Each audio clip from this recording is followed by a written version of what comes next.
Hello guys, welcome to my আন্দামি new vlog. আজকে আমরা যাচ্ছি লামডিং শীতলা পূজায়। তো মামা মামি এসেছে গুয়াহাটির থেকে নগাঁওতে। যেহেতু আমরা লামডিং যাচ্ছি, তো ওদেরকেও বলেছে আসার জন্য, একসাথেই যাব। তো এসে পড়েছে। তো প্রথমে আমরা স্টেশন পৌঁছাই, ওখান থেকে একটা ট্রেন নিয়ে চাপার মুখে, তার চাপার মুখ থেকে লামডিং আরেকটি ট্রেন ছিল।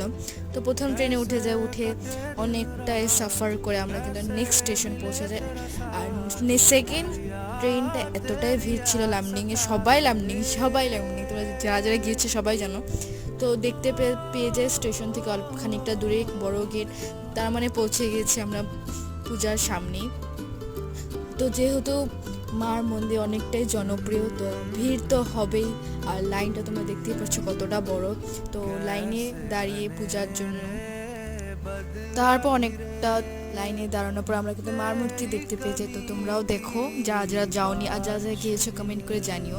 এটা হচ্ছে পার্ট 1, পার্ট 2 আমি কিন্তু